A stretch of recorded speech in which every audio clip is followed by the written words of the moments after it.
Hi, I'm Dr. Vidushi, and in this video we describe the pearls for piggyback IOL implantation.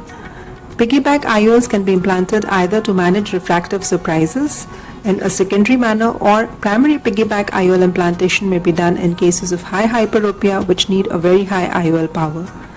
Before any piggyback IOL implantation is considered, we must ensure, of course, that the anterior chamber is of adequate depth and size, there is no pigment dispersion syndrome, and for secondary piggyback IOL implantation, the first IOL should be well centered within the capsular bag. The IOL power calculations for piggyback IOLs is slightly different from routine IOLs. For primary piggyback IOL implantation, as mentioned in the Dr. Hill website, we first need to, of course, accurately measure the axial length. Then we calculate the total IOL power needed in a routine manner.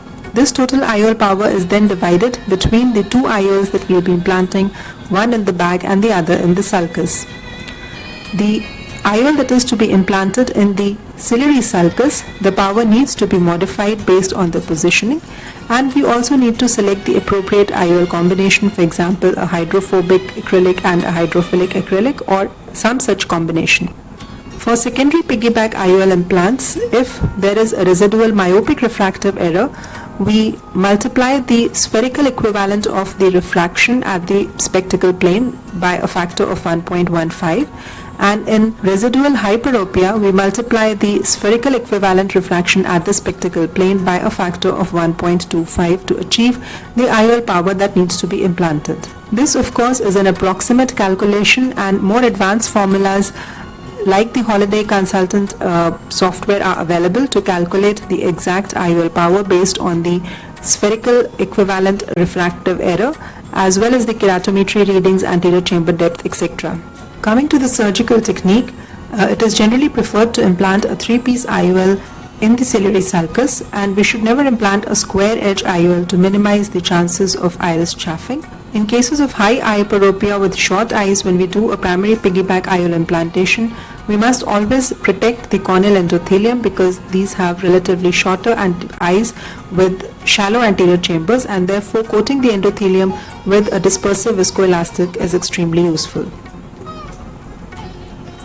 Now, this is a case of high hyperopia with a refraction of +8 diopter sphere who wanted freedom from glasses. The IOL power calculators was 34.5 diopters, and because the toric and multifocal toric IOLs were available only till a power of +30 diopters, so a piggyback implantation of multifocal and a toric IOL was done to achieve spectacle independence. This is the surgery being performed with the marking of the steep axis, as is the routine practice for toric IOLs.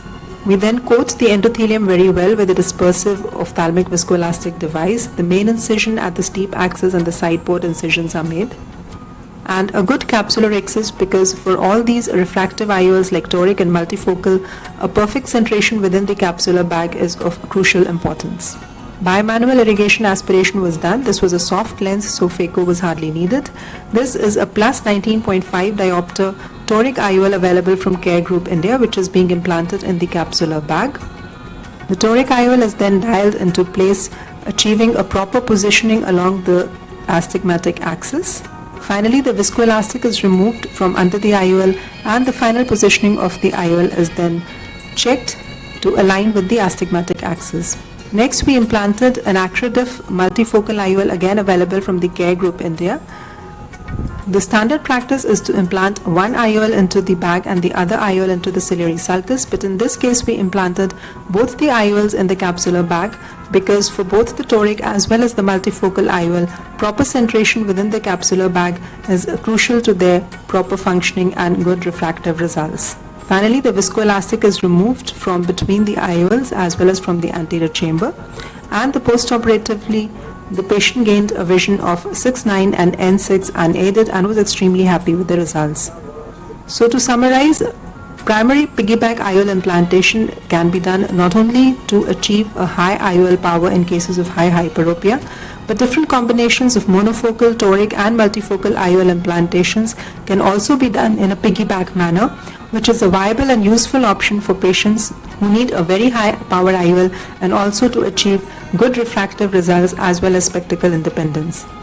Thank you.